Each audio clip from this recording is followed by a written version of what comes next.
Texas. The defendant, Samuel Cisneros, committed the offense of criminal mischief in violation of condition number 1. How do you plead to that? True or not true?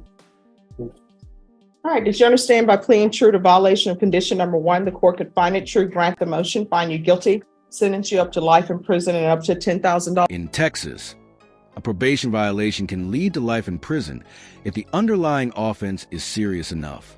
It's not just a slap on the wrist. It's the legal equivalent of stepping on a landmine you were warned about. Probation is a second chance, but breaking its terms can instantly trigger the maximum sentence for the original crime. Or fine. Knowing that, do you still wish to plead true to violation of condition number 1? Court will find violation of condition number 1 true. Is there an agreement? Yes, there is, Your Honor.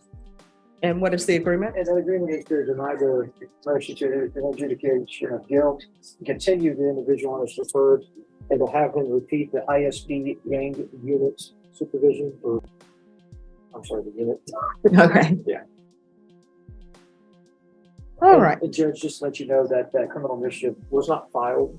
It is here in Bexar County, but I don't believe that the complainant would be following through with that. And that's why we're not TICing it at this point. Okay. All right, defense, is that the agreement? Yes, Your Honor. Mr. Cisneros, are you asking the court to follow that agreement? Can you raise your right hand for me? Do you solemnly swear affirm the testimony you give will be the truth and nothing but the truth, so help you God? You can lower your hand, state your name for the record. Samuel Cisneros. All right, you need to speak up. Samuel Cisneros. All right, why are you not doing what you need to do on probation out of this court? Do you want to go to prison? No, man. All right, because you're looking at... Notice how the judge breaks down parole math like a high school algebra lesson, except here, the homework is serving decade behind bars before you're even eligible to apply for parole. And no, good behavior doesn't earn you any gold stars to speed things up. How old are you? 7. You're 27, and this is a aggravated case. So what that means is you'll have to serve half the time before you're eligible for parole, even if they would give you parole, and they probably wouldn't give you parole on the first try. So if I were to sentence you to 20 years or 30 years, you'd have to do half for that. So you do the math. I don't tolerate people who come in and don't do what they're supposed to do on probation. People need to start learning that there are consequences for action. You understand? Smart. So what have you been doing with your life other than not doing well on probation? Because this is not the first time you've been here before me. I've been trying to do what I have to do, but I'm getting MTR almost every time. Like, oh yeah, but here's the thing: you only get an MTR if you're doing what you're not supposed to be doing. So you have an MTR today because of criminal mischief. You had MTRs in the past for violations of 14 and 16. You don't want to act right. At least that's what my grandmother used to say. It's like, you got to act right. I'm just, can please give me another chance on my probation. I'm just completed. You will not see me. I mean, that's what you said the last 2 times. I even wrote it. I write everything on the docket sheet. And the last time I saw you, you said the same thing. I don't know what people don't understand.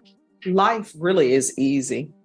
It really is. You know what's wrong with it though? People make it difficult.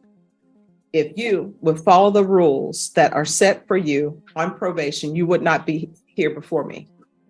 This is where it gets brutal. The judge isn't just laying down the law. She's laying out the legacy. You can feel her driving home the point that while the defendant's kids are growing up, his own choices are steadily shrinking his chances of being there for them. But you won't. And the bad thing about it is I order parenting classes, so that tells me you have children. Wow. And how many do you have? 2. And what are their ages? 9 and 7. And you're not supporting them financially, obviously, because you've been at the jail. You're not providing a good role model for them because you're on deferred for what you're on deferred for, and you're at the jail picking up new cases. How are your children supposed to learn rules if you're not even following rules? When's the last time you saw your children? 2 weeks ago, before I got arrested. Mm-hmm. And they're always with me. I take care of them. Well, I mean, you're not doing a good job of taking care of them because you have this hanging over your head and you're not doing what you're supposed to be doing. So while you're spending time with your children, you're getting a motion to revoke and looking at doing life in prison. And guess what? If I send you to prison for 10 years, your children will already be grown when you get out. Is that what you want? So what are you planning on doing differently? One that I got to do on probation, take care of my kids, and do what I got to do. Okay. Don't call them kids. Call them children. Kids are baby goats. Yeah, children. So are your children living with you when you're not in custody? Who do they live with? I get them every other weekend with their mom. Mm-hmm. And what is with this gang supervision? Oh, no. Well, I mean, you know why people are saying gang. You got that Louis Vuitton symbol on, and we all know it. Ouch. Public service announcement. Your tattoo might be saying a lot more than you realize. In court, visible gang ink can act like a neon sign flashing bad choices incoming. And no, Louis Vuitton isn't co-signing the look. And by the way, I don't think Louis Vuitton appreciates people using their designs as gang affiliation. You understand? And I don't know why people mark up their body with gang tattoos. When you do that, you know what that's like saying? You might as well write aggravated assault with a deadly weapon, aggravated robbery on your body. And maybe you would do better on probation if you would write that on your body and write, this is the length of time that I'm on probation. So you can look down at that every time you think about doing something you shouldn't be doing. Now, how are you going to support yourself? I got a job. Doing what? Construction. Mm-hmm. You're going to provide proof of employment, and that construction job, you need to tell them that this court is not going to accept them paying you under the table. You need to have a pay stub to show probation that you're actually working. Do you understand? Yes, ma'am. All right, I'm going to deny the motion, alter and amend conditions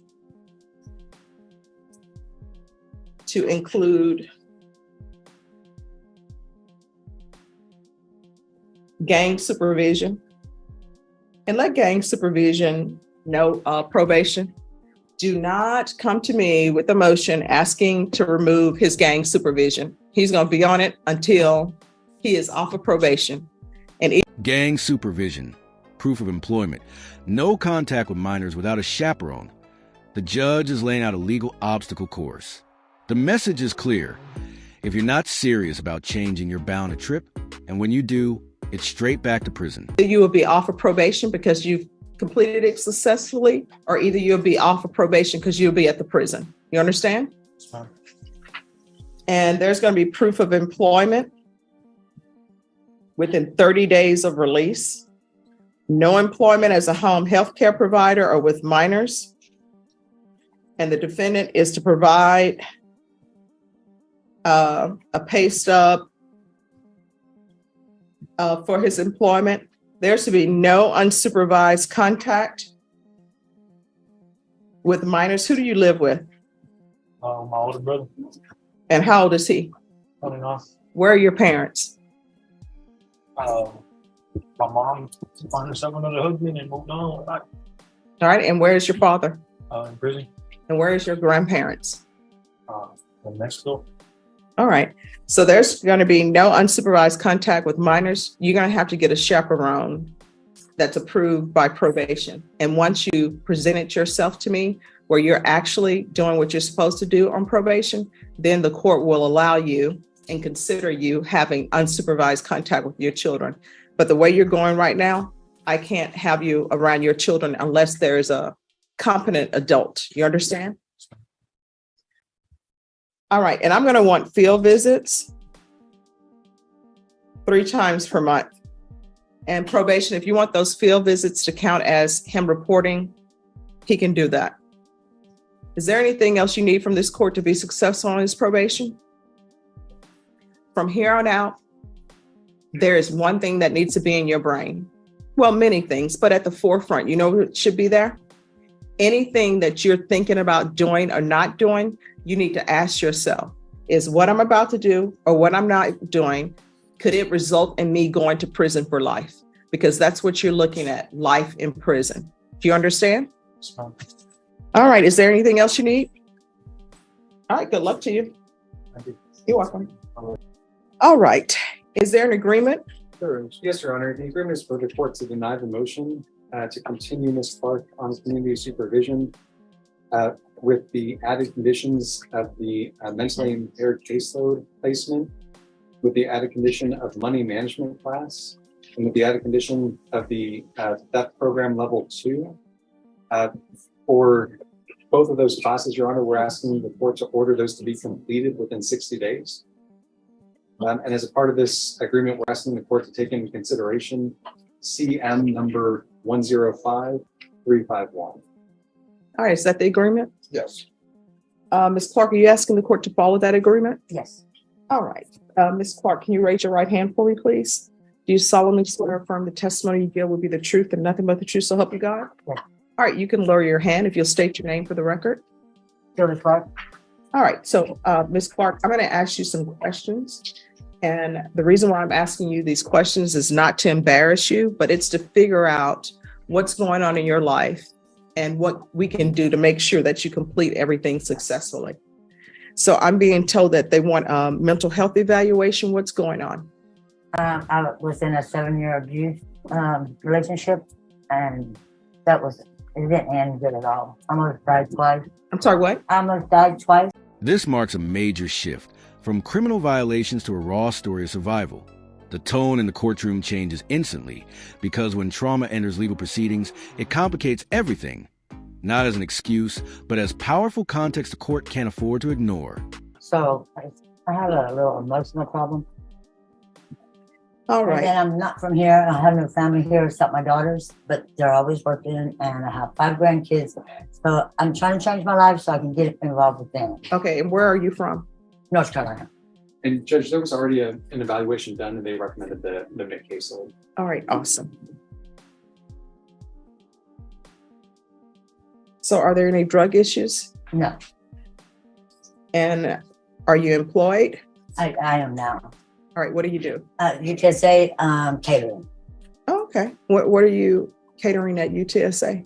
All the events. Well, this I whole teach at weekend- UTSA. Maybe I need to stop by and Yeah. do you have any healthy food there? Yes. Good. Where do you teach? I can take you stuff. Because I always try to get rid of it. I don't want to throw it away. Oh, well, I can't let So I you take go me with the anything. kids, going down the hallway trying to get with the kids.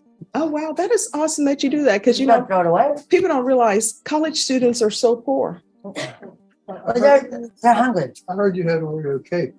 We have the best brownies, that's for sure. Okay.